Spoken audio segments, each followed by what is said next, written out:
lepo pozdravljeni vsi obiskovalci, lepo pozdravljena Andrej in Jedrt. Tukaj smo se dobili v eni zanimivi kombinaciji nekdanjega profesorja na našem oddelku in nekdanje študentke na našem oddelku. To so bili časi, rečemo temu, učnih let našega oddelka, ne izumitelja polža, ampak našega oddelka. Naša avtorja današnja, naša prevajalca in avtorja, druži kar nekaj skupnih značilnosti, sicer tudi nekaj let, ampak leta so samo plus. Gre za, recimo temu, prevajalca tehtnih del, ki so na slovenski sceni doživela velik uspeh, ki so bila v nekem obdobju tudi kultna. Če pogledamo, recimo, Andrej je kot prevajalec našo generacijo resnično prijetno presenetil z Tretjim policajem, z Preprvencem, ki je postal kultni roman naše generacije, pa potem seveda z Welshevim Trainspottingom in z Mesarčkom in tako naprej. Andrej je v kasnejšem obdobju, se pravi, začel je kot prevajalec, kasneje pa izbruhne na sceno dobesedno leta 1999 s Grenkim medom in potem takoj kmalu že dobi Kresnika, a ne, tako rekoč, ko se pojavi, že dobi Kresnika, potem je bil tukaj Fužinski blues, ki je bil dolga leta, no, bomo rekli, nekaj časa, najbolj izposojen in najbolj bran slovenski roman. Kasneje dobi Kresnika tudi za roman Koliko si moja iz leta 2011. Tudi letos si bil, a ne, Andrej, v igri, pa se zdaj nekako v finale še nekako Permafrost ni prišel, ampak kljub temu je to odlična knjiga. Medtem ko Jedrt je študirala prav na našem oddelku, je prevajalstvo študirala in sicer kombinacijo angleščina-francoščina in očitno ji je bil prevajalski stilizem resnično všeč, ker je tudi diplomirala iz enega največjih slogovnih mojstrov francoske literature, Raymond Queneau, v prevodu fantastičnega Aleša Bergerja. Začela prevajati, pravzaprav takoj po diplomi, a ne, bi lahko rekli, in se potem, tako kot Andrej, v nekem trenutku odločila, da v njej živi tudi avtorica in potem spet zelo učinkovito prišla na sceno literarno s težkometalci in potem v istem letu tudi z zbirko kratke proze Bojne barve. Zdaj pa, začnimo s tistim, kar druži nas vse, to je oddelek za prevajalstvo, pa nas zanima, Andrej, kako si ti doživljal tista prva leta, začetna leta oddelka in kaj se je takrat kaj dogajalo? Ja, sem doživljal. Jaz sem prej po diplomi sem nekaj časa se s tehničnim prevajanjem ukvarjal. Sem delal na Amidasu, to so bile daleč najbolj dobičkonosna leta mojega življenja. Takrat sem prislužil večino kapitala za svojo prvo nepremičnino. Ampak tisto tehnično prevajanje je bilo tako malo duhamorno. Pač štancali smo tiste prevode, ponavadi šli po šihtu pit, tako kot proletarci. In sem nekako, ne vem, mi je to delo ubijalo duha, tako da potem je prišlo kot neka odrešitev, ko je Irena Kovačič, moja nekdanja učiteljica, ne vem kako začutila, da je v meni nek potencial, da bi jaz lahko tudi kaj učil, oziroma da bi lahko upisal podiplomca in sem to ponudbo potem vzel res kot priliko za to, da lahko si spet zaposlim možgane. Meni pa v glavnem je pa pasal študirati, meni je pasal delati doktorat, raziskovati, brati, sovražil sem pa delo študenti. Ne vem, kako ste vi to opažali. To mi je bilo najbolj odveč, kar se je sploh dalo. Saj ste bili v redu, ne? Ampak meni se je zdelo, da mogoče vi zaslužite kaj več, kot sem jaz, ker vas tam sam grdo gledam od katedra in bi raje šel domov kaj drugega delati. No, vmes potem se je zgodilo to, da sem začel pisati in me je to tako potegnilo, da sem komaj čakal, res sem rekel, dobro, če sem že začel, po diplomca bom še dokončal doktorat, potem pa bežim spet na svobodo, ne, in to sem potem na koncu naredil. Ste bili pa vsi fajn, drugačne, ni bilo nič z vami narobe, z mano je bilo narobe. Jedrt, ti si pa pravzaprav skozi na lastni koži izkusila, kako se rojeva oddelek. Ne, v svojih letih pri nas si bila na nenavadnih lokacijah, si imela pouk, prejle smo se pogovarjali, da so bili prostori nenavadni, včasih tudi na balkonu, nismo imeli nobenih sodobnih kapacitet in tako naprej, ampak kljub temu me pa zanima, ali je bilo, kakšno je bilo tvoje doživljanje našega oddelka v začetnih letih? Ja, hvala. Jaz sem bila prva generacija prevajalstva in se spomnim, imeli smo prostore tle nad pod Lipo, se spomnim, da je bilo vse tako bolj razdrobljen, tako da smo dejansko cel dan na faksu viseli, kar je imel tudi dobre plati, glede na to, da sem pač sošolce veliko bolj spoznala, kakor bi jih, če bi sam na predavanja hodila ali pa pač sploh ne bi hodila. Veliko je bilo vaj, tako da smo morali biti navzoči in smo tudi zaradi tega pač povisevali tle, ne vem, zdaj se je spremenila, ampak vsi te kafiči so nas bili v bistvu polni. Tudi ta pod Lipo so nas imeli tako malo za ene take domače, tako da tudi se spomnim recimo enkrat, ko sem rekla, oprostite, ta pica je čist mrzla, je dal na taka roko gor, pa ne gre, ne, v redu je, kar pojajte, kaj si zdaj izmišljujete, tle, saj ste doma, ne, kakor češ tako.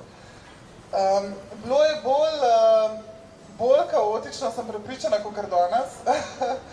In velikrat se je tudi tako ena taka domačnost ustvarila ravno zaradi tega, ker v bistvu pač so bili tudi večina lektorjev, predavateljev, je bila tudi malo še, verjetno si predstavljam, da so se malo lovili in smo bili mogoče malo bolj tako poravnani, da so bili vsi na isti višini. Zdaj ne vem, kako je zdaj, tako da težko primerjam, ne.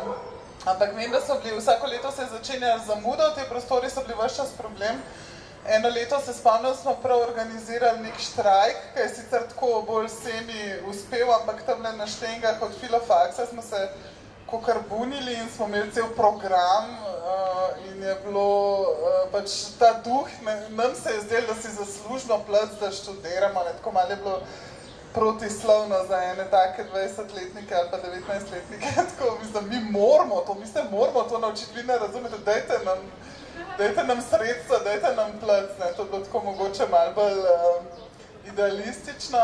Spomnim se pa, da recimo po diplomi, ko sem šla, tudi sem najprej te tehnične stvari prevajala na agenciji, tle na A3, čist blizu, sem se pač popolnoma neštudirano počutila, no. Mislim, pač dejansko te študij ne more pripraviti na te situacije, ki pa pridejo.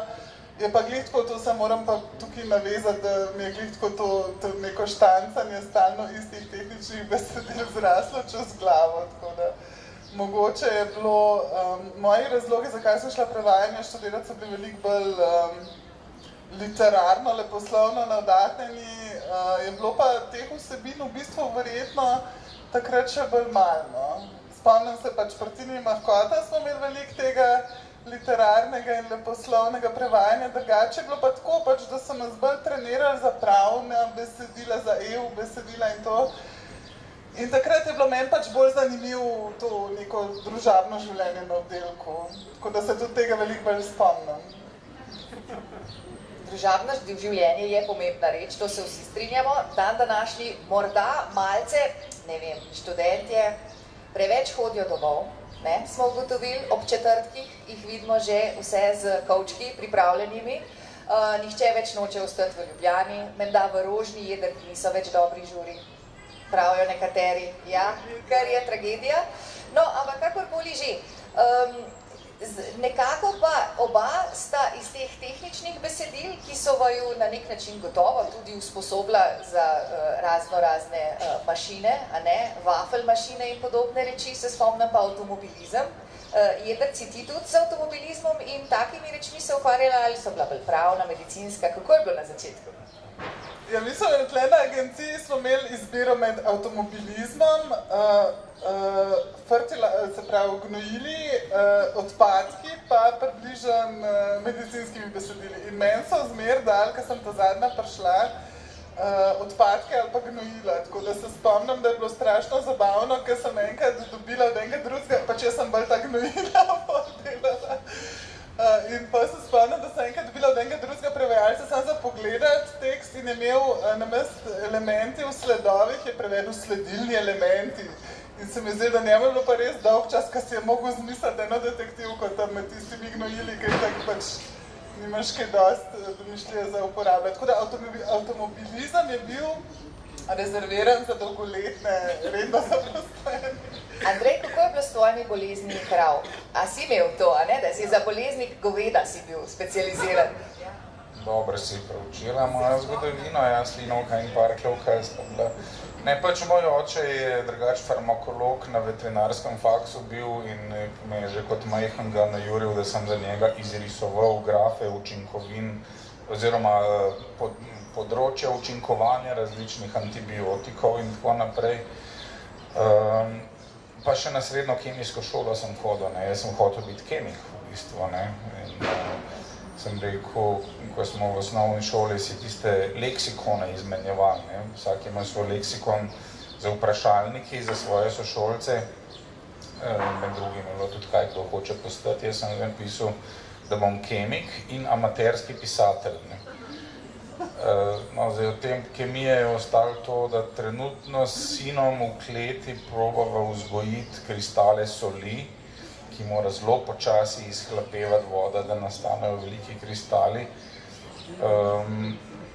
No, drugače pa pač pišem. Ja, sem pa res takrat, bil sem specializiran za kmetijstvo, Evropsko unijo, vso kmetijsko zakonodajo sem predelal, vsa zdravila, gnojila, tudi jaz. Namreč nisem tako zelo preučevala, ampak se prav spomnim tvojih razlag iz tistih obdobij. Ja, tako da tega se prav spomnim Slinovke in Parklovke in Andreja Skupica, to sta bili dve stvari, ki sta mi ostali v spominu. Ampak dobro, zdaj, če šalo na stran, če pogledamo pa, mogoče Andrej, kakšna je bila pa tvoja pot do prvega literarnega prevoda? Verjetno tudi ti si objavljal v revijah na začetku, kako se je pa potem zgodil Tretji policaj? Ja, v glavno sem res prevajal za revije, izbiral sem kakšne avtorje tako, ko so se mi zdeli zanimivi. Potem pač, ko sva bila z bodočo ženo, takrat še bodočo na Irskem, sem videl, da tam Flana O'Briena častijo praktično enako kot Joyce. Lahko si kupil podstavke za pivo z njegovo sliko in vse tako, ne. In pri nas pa sploh ni bil znan, ne, oziroma znan je bil zaradi te naše postmodernistične, metafikcionistične generacije, ki ga je omenjala kot enega predhodnika postmodernizma in sem rekel, zakaj pa ne bi šel k Andreju Blatniku, on pa ve, kdo je Flan O'Brien, ne. In je, takoj, ko sem prišel k njemu na založbo, sem rekel, da bi prevajal Flana O'Briena, rekel, ja, boš At Swim to Birds prevedel, ne, sem rekel, ne, to je enkrat, ko bom velik, pa to, ko bom zdaj le bi za začetek Tretjega policaja, ne, ko je malo bolj tako, malo bolj prevedljiv, no. Tako da potem sva se zmenila za ta prevod, no, ampak ta dolg mi je pa visel na ramenih, da nekoč hočem pa prevesti tudi At Swim to Birds, oziroma pri dveh racah na vodi, ne. In zdaj mi je tudi to nekoč potem ratal, no. Sem že toliko odrastel, da sem to lahko prevedel. Jedrt, podobno pri tebi, zdaj na začetku si prevajalec takoj si ne more začeti zmišljati, kaj vse bo delal, ne? Delamo potem priročnike za samo pomoč, razne večkeno bolj ljubezensko, romantično poudarjene romane za plažo in tako naprej, a ne? Nekaj takega imaš tudi ti v svoji bibliografiji. Kdaj pa se je zgodil ugovor vesti nekega fundamentalista in kako se je zgodil potem veliki hit, veliki hit za nas, a ne, Hoseini in V gorah odzvanja. Kako je pa ta pot šla? Ja, ne vem, jaz sem glih razmišljala, kako je bilo to drugače. Jaz sem dejansko začela prevajati čist na dnu, ne. Poslala sem sicer, ciljala sem visoko, ne. Takoj po diplomi sem prevedla eno polo newyorške trilogije Paula Austerja, pa sem ga poslala tako na par založb in na par urednikov je bilo tako, saj je dobra knjiga, ampak dosti, ne. Kaj je zdaj to, ne bomo tebi dali, kakor češ malo v tem stilu. Andrej Blatik je bil eden od redkih, ki je odgovoril, da nimajo več placa, pa tako, pa sem pa dobila, pa sem še na par drugi krog založb poslala to isto, pa sem dobila, ja, to ne vemo, kaj je, ampak imamo pa to, če hočete neki rojstvo Venere, ne. Sem bolj vzela, ker sem je pač zdel dovolj, da ne bom se zdaj zmišljevala in to sem še ob službi delala. Pa so bile same take, v bistvu ljubiči, krimiči nekaj časa, dokler nisem pustila službe. Pol je pa v bistvu zame prva taka knjiga, ki mi je bila dejansko zanimiva, je bila od Martina Luthera Kinga, autobiografija, čeprav prevod verjetno ni toliko dober, kot bi lahko bil, ampak dober. Nekako se mi je zdelo tudi, da to, da sem začela na dnu, mi je dalo tudi eno tako kilometrino, ki vseeno ne škodi. Čeprav mi knjige niso bile zabavne in jih tudi nisem več odprla, pol ko so išle, recimo.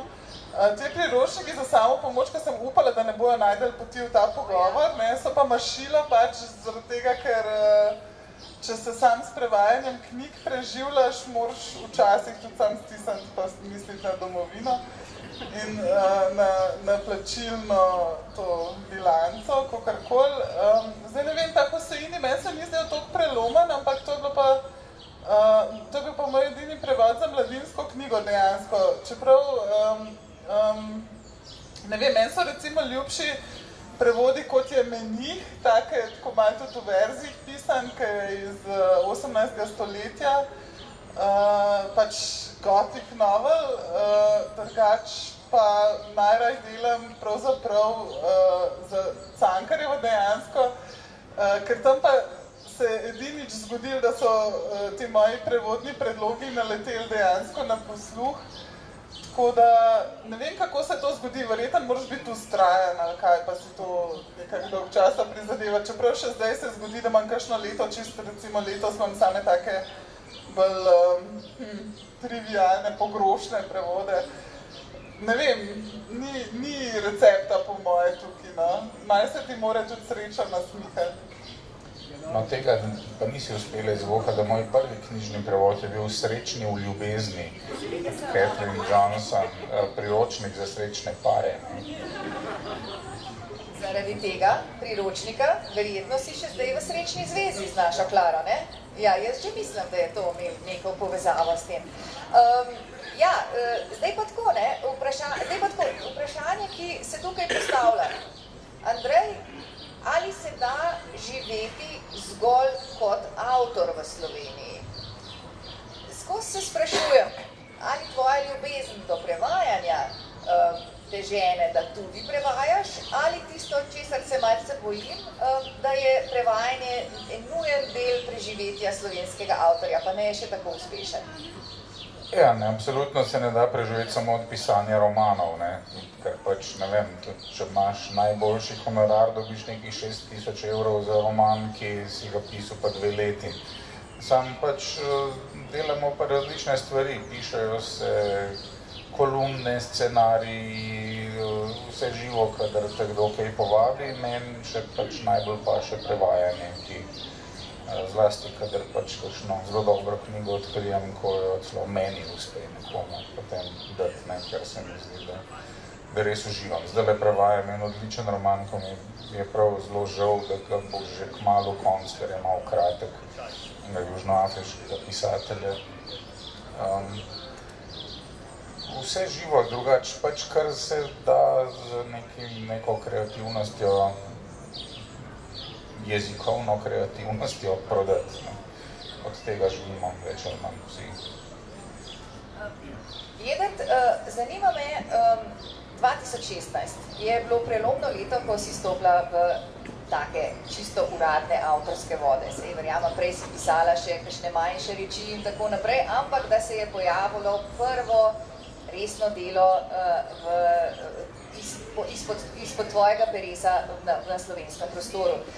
Povej mi, a je to velik, poleg tega, da si verjetno presrečen, ko tvoja lastna knjiga izide, ali to prinaša s sabo tudi eno določeno breme, a je to eno živčno obdobje, a je težko prenesti ocenjevanja, ki jih prevajalci nismo pogosto deležni. Kakšna je bila tvoja izkušnja s tvojo prvo knjigo?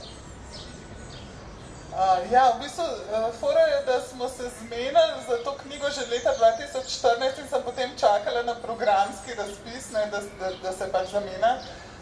Pri založbi Ljud literatura so mi izdali kratke zgodbe Težko mentalca in je tudi urednik že precej prej prebral par verzij tega, ne, in tudi medva so že v bistvu 2 leti imela časa, da to pripravila, tako da samem izidu ni bilo neke vlade. Ni bilo neke...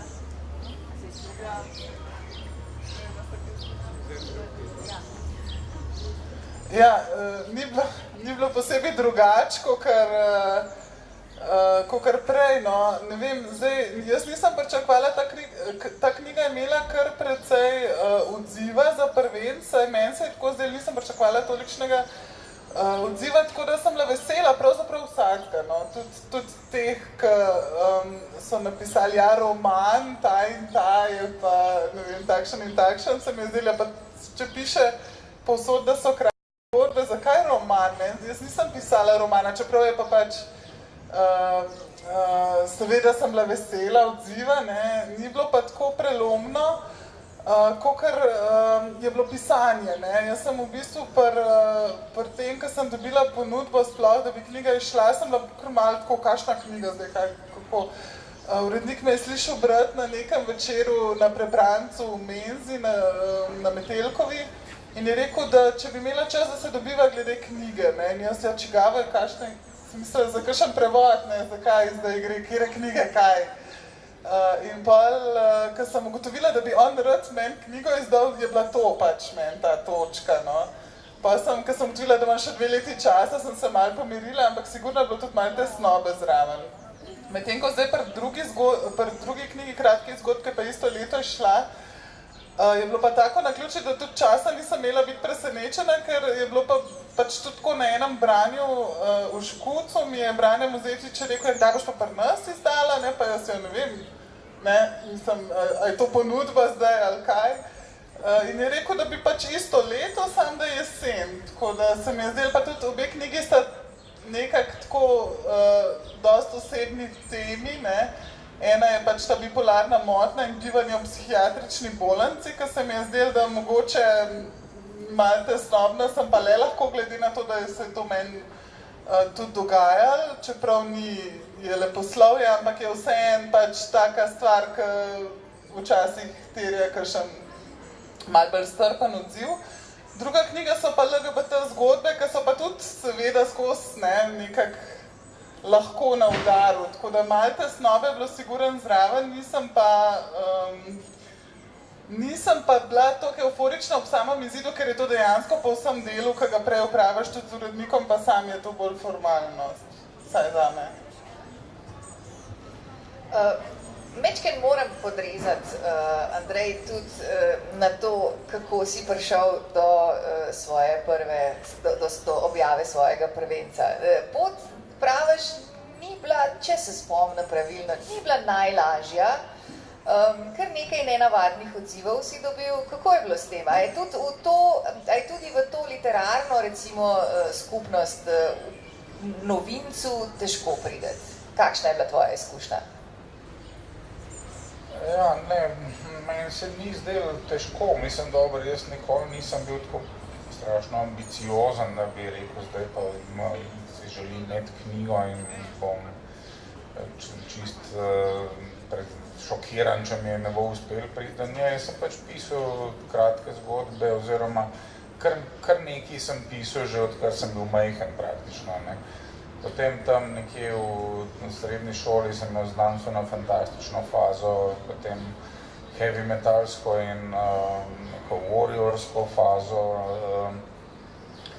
Potem sem začel tam nekje med študijem pisati kakor malo bolj take mainstream kratke zgodbe.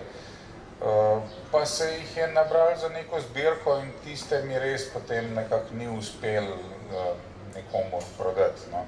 Je bilo težko priti sploh čez prag kakšnih večjih založb mladinske knjige, ne, tam recimo sploh mimo Vratarja nisem prišel, kar mi je povedal Aleksander Zoran že dol po telefonu do Vratarja, da ima preveč rokopisov, da ne bo vzel še enega.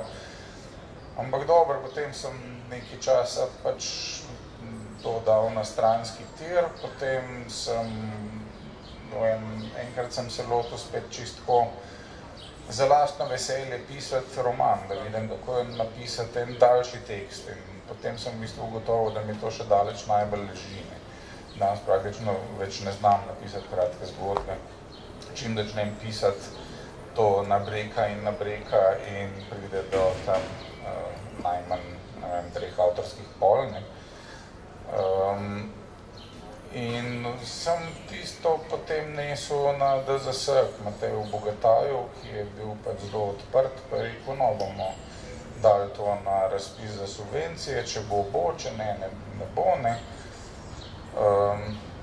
Potem ni bilo tiste subvencije, pa je rekel, ja, no, če boš do drugega leta kaj novega napisal, bomo dali nov tekst na razpis, drugače pa tega še enkrat. In jaz sem vmes pač napisal nov tekst, oziroma onega prejšnjega sem razkomadal in ga na novo sestavil in mu čisto spremenil nekak setting pa tematiko. In no, tisti je potem pa dobil subvencijo in smo izšli, ne. Meni se mi je zdelo, da kar nekako teče ta zadeva, bolj kot sem res pričakoval. Jaz tudi dejansko nisem pričakoval, da mi bo knjiga kar išla, ampak potem pa kar je, ne. Sem bil malo šokiran, no, potem se je pa pač začelo dogajati, potem pa iznenada pride televizija, pa ti porine takole mikrofon. In no, dajte povedati nekaj o svoji knjigi in jaz sem se bežal od tistega mikrofona takole nazaj, ne. Ampak no, tako se je pač potem to nadaljevalo.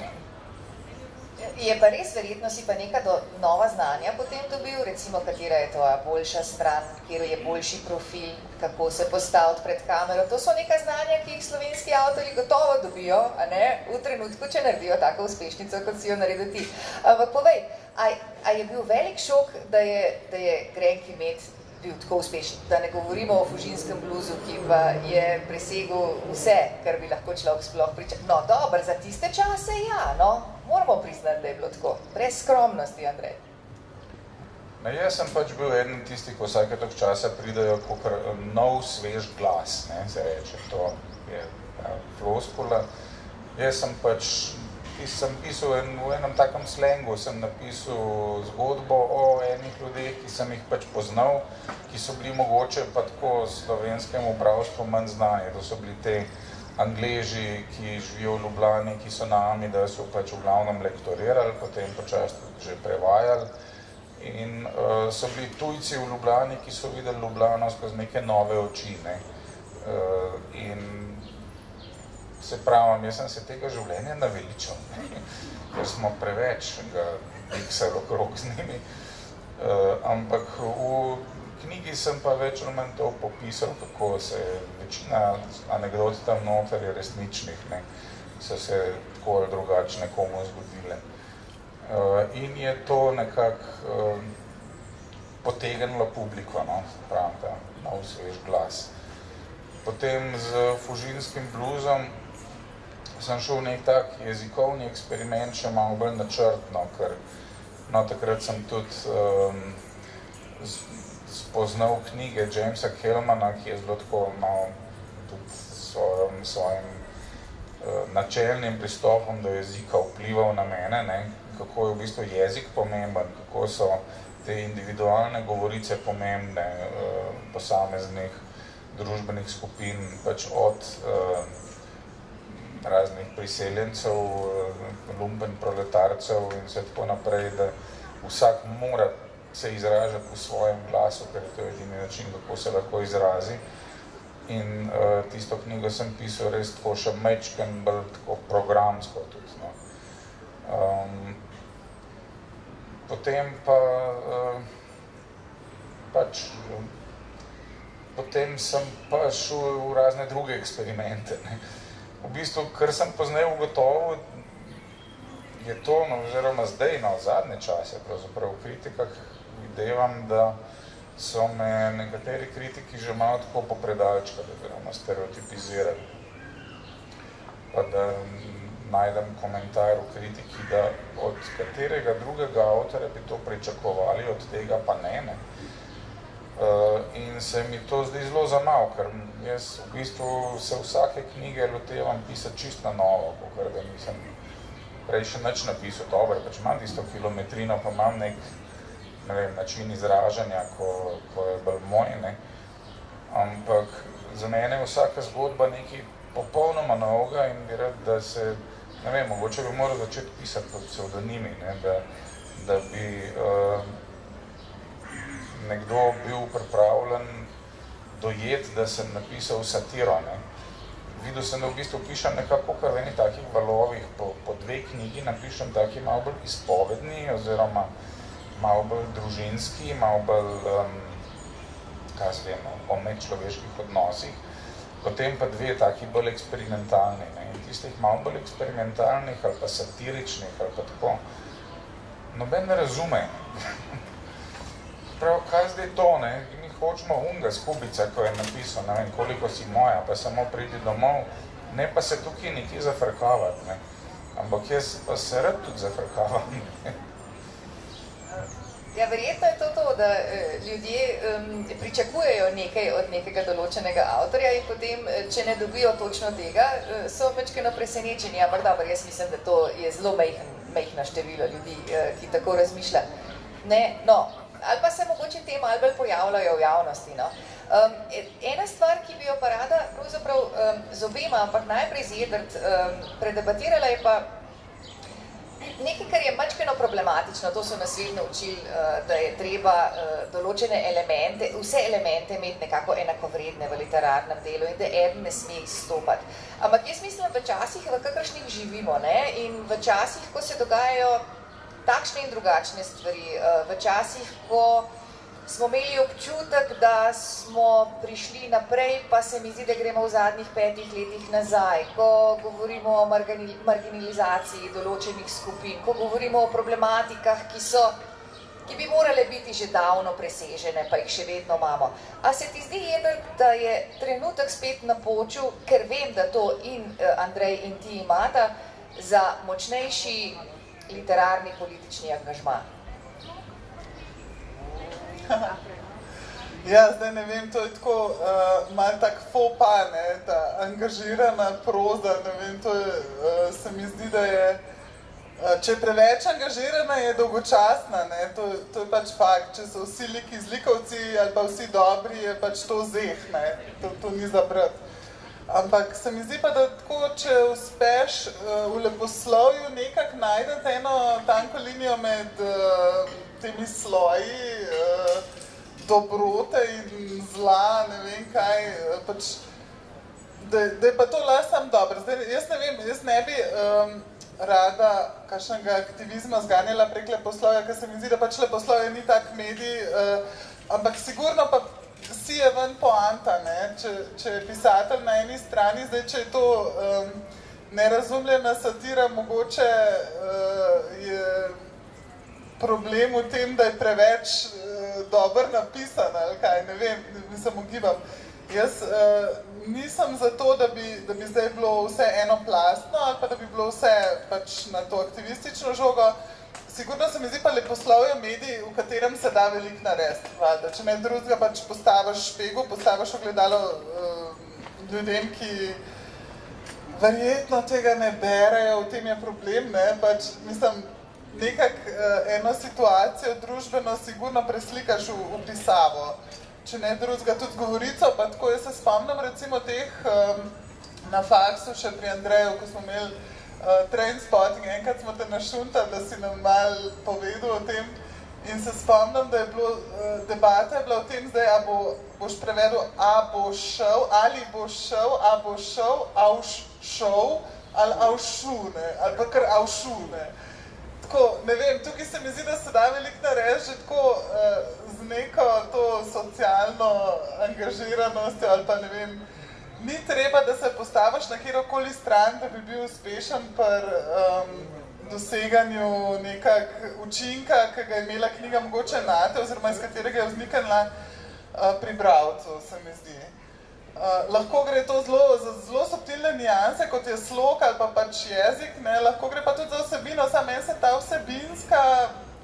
vsebinski aktivizem ne zdi posebej učinkovit glede zaradi tega, ker je dolgočasen, ker je zelo rad, pač zdaj, ne vem, če bi analizirali politične govore ali pa leposlovje, to pač ne more biti isti žanr, ne.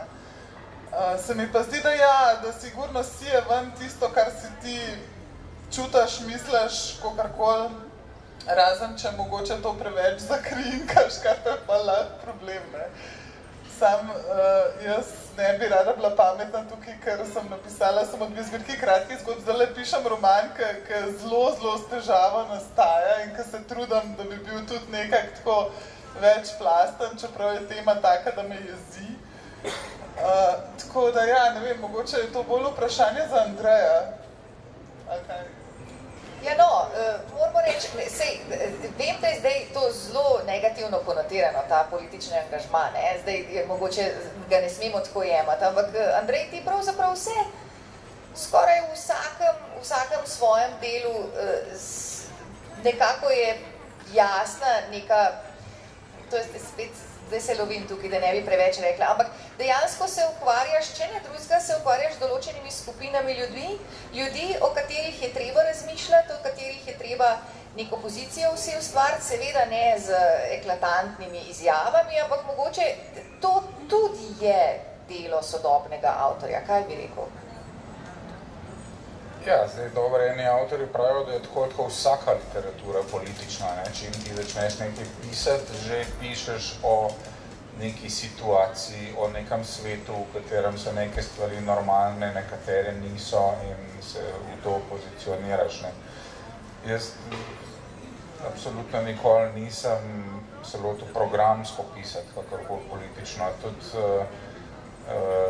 samo pridi domov, ko se recimo dogaja med nekimi tajkuni, ni bil roman, ki bi bil programsko napisan nekim sporočilom, da jaz pa hočem nekaj povedati o tajkunih. Vedno je bila samo enostavna zgodba, bila je zgodba nekih ljudi, neka človeška situacija, ki pa jo potem pač nekam umestiš, ne, med neko vrsto ljudi, ne.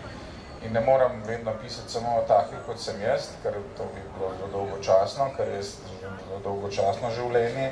Tam v hiši ždim pred računalnikom in se mi nič kaj dosti ne dogaja. Ampak postaviš med neke ljudi, ki te potem inspirirajo, ko ti malo razmigajo možgane. In se poskusiš uživeti v njih, ne. Ali so to pač tajkuni, ali so ljudje, ki so podedovali neko hišo, ali so to, kaj jaz vem, razne take življenjske situacije, s katerimi se lahko identificiraš, ne. In jasno pa potem neki tvoji svetovni nazori pridejo tukaj noter, čeprav se mi zdi zelo trivialno, da bi hodili noter na tak izrecen način, da bi moral pripovedovalec povedati, kako je prav, pa kaj je, ne. Ponavadi imam raje tiste pripovedovalce, ko delajo vse kontra in so, v bistvu bi bili moji sovražniki v vsakdanjem življenju, potem pa se jim nekako približam, pa ugotovim, da so vseeno malo po svoje podobni meni, ne. In se lahko z njimi tudi identificiram in ugotovim, da smo si ljudje med sabo pravzaprav zelo podobni, ne. Vsak ima neke svoje obsesije, strahove, fobije, sovraštva in tako naprej in dajmo se med sabo čim bolj razumeti, ne. Dajmo si med sabo čim bolj zlesti in drugmu pod kožo, pa se bomo lažje razumeli, pa lažje shajali, ne. Tako da to je nekako tisto, kar je bilo politično sporočilo mojih tega, kar sploh hočem delati s pisanjem. No, pa sej to je najlepše sporočilo, ki ga lahko imamo. Jedrt, ti si pa zdaj v tisti fazi, pišeš roman, praviš, ne? Zdaj, če rečeva, da sta bili ti dve zbirki malce tudi avtobiografski, ne, s tvojimi dogodivščinami in dogodki in takšnimi in drugačnimi stvarmi, ki so se ti dogajale v življenju povezane in tistih okrog sebe, ki si jih imela okrog sebe, a je težko, kako se spopadaš s popolno fiktivnostjo? Predvidevam, da se trudiš zdaj narediti ta preskok naprej. A je to težko? Ja, spet se težko izogniti, mislim, popolna fiktivnost, ne vem, meni so bile zmer zanimive knjige, ki so vsaj malo autofikcijske, ne, pač vsaj malo, da je tako, če ne glih socrealizem, ampak nekaj, kar bi se komod zgodil, če se ni celo. Ampak zdaj, ko pišem roman, imam predvsem težave, jaz bi delala kratke zgodbe na isto temo, ne, pač tako, mislim, krajšala bi, strnjevala bi, ampak zdaj imam težave, predvsem s tem, da je tema še bolj osebna mogoče zame, ker imam pač eno tako izkušnjo, ki me še zdaj blazno jezi in ni še te distance, ne, pač z nekimi novodobnimi duhovnimi gibanji. In zdaj se trudim biti ne preveč kruta do junakinje, do pripovedovalke recimo, ne, ampak težko je v bistvu meni pisati o nečem, o čemer ne vem nič, v zvezi s čemer nimam nobene izkušnje, ker se mi zdi, da bi to nekako delovalka, da mene v knjigi ni, no. Mislim, pač, da je to neko pametovanje. Se bi lahko zgooglala, pa bila sem enostavno, se mi zdi, da to ne bi dobro funkcioniralo.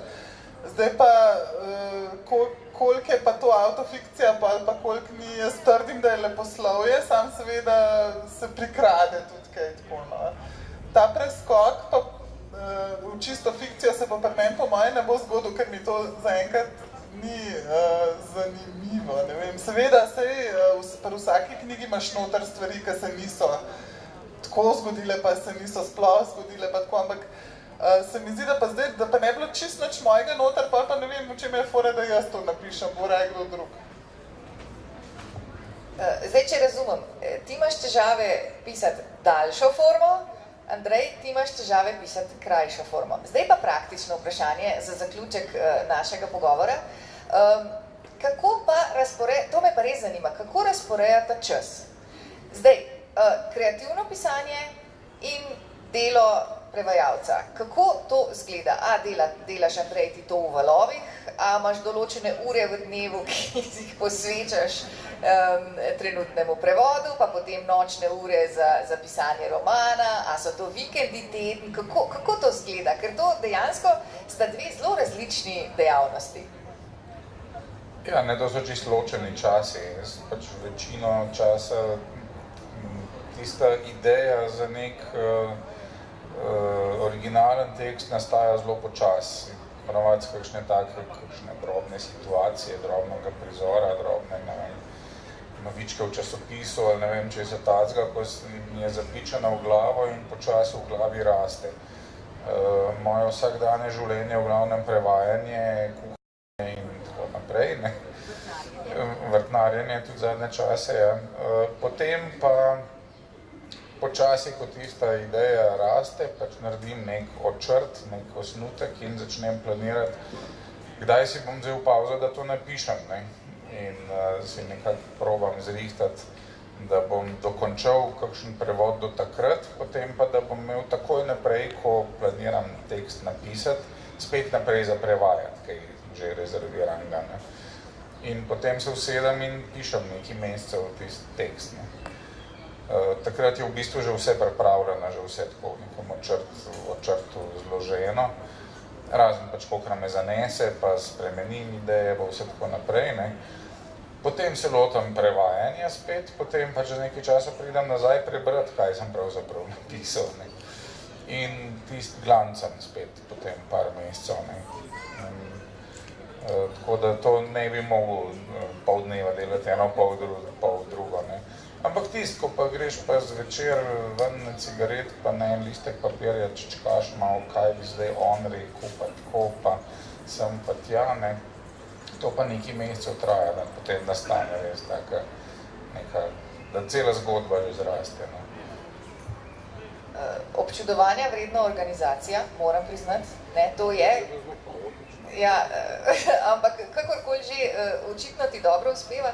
Jedrt, kako se pa tisto razdelitvijo časa? A je pri tebi podobno kot pri Andreju ali povsem drugače? Jaz sem vam še veliko bolj za prevajalko kot za pisateljco, tako da v glavnem, ko hodim v pisarno, prevajam. Mislim, to pisanje imam bolj tako za, ne vem, tist, ki se tik pred spanjem nekaj se ti zdi blazno dober, pa ki siguren ne boš pozabil, ne, to si ponovadi pa kakšne 3 besede v telefon, vtipkam, pa to stoji par mesecev, ne, ker pač prevajam. Pa je, to sem probala, da nekako, da bi si te blazne, famozne skice in strukture in to začrtala, ampak to se pri meni pač ne obnese, zato ker potem sem vse, ko sem se le lotila pisati, sem vse to totalno zanemarila in sem šla čisto v drugo smer, tako da sem pa na koncu pustila to skiciranje in zdaj imam sam še une tik pred spanjem ključe, ne. In potem pač, nekak ta ključ, ko si vzameš čas, jaz si ga v glavnem res zvečer med vikendi in tako takrat, kadar nimam za prevajati, oziroma kadar si določam, da ne bom prevajala. Takrat je to pol ponavadi, ko se enkrat usedem, zgalopira, ne, ampak zmer v nepredvideno smer, tako da ful težko. Zdaj imam sicer recimo že za ta roman pri Literi, ko bo, imam konc začrtan že, ne vem, 3 mesece, ampak zato, ker sem si ga že nekako skicirala, se mi ga kar ne da napisati. Mislim, tako, po mojem bo čisto drugačen, v resnici, no, ko se bom lotila, ker zdaj to malo se medi. Ampak ja, to načrtovanje se meni nekako ni najbolj obneslo, tudi ogrodja ponavadi, ne vem, sovražam avtoritete, ne maram ogrodij, ne vem, tako, no, pač zmer zgalopira drgam, tako da težko planiram. Je pa dejstvo, da pišem takrat, kadar nimam nič nujnega za prevesti. Zdaj, na tej točki sicer je malo nenavaden zaključek, nismo neke modrosti, nismo na koncu nekega bisera za življenje za naprej in tako naprej. Smo, jaz upam, ponudili nek uvid v kombinacijo prevajalec-avtor, pisatelj-pisateljica. Upam, da ste videli, kakšno tako življenje je. Zdaj nismo imeli časa, da bi ravno povedali vse. Jaz se našim gostom neskončno zahvaljujem za čas in za prijaznost, da sta se udeležila, da sta z nami podelila svoje izkušnje. Imamo še slabih 8-7 minut, če slučajno je še kakšno vprašanje, sta gosta še na voljo. Je morda kakšno vprašanje iz občinstva? Kaže, da ne. Verjetno bomo še malo v parku postavili, ne, kadili vsak svojo cigaretko, če si kdo domisli še kakšnega vprašanja, bomo veseli, sicer vas pa lepo pozdravljamo. Hvala lepa.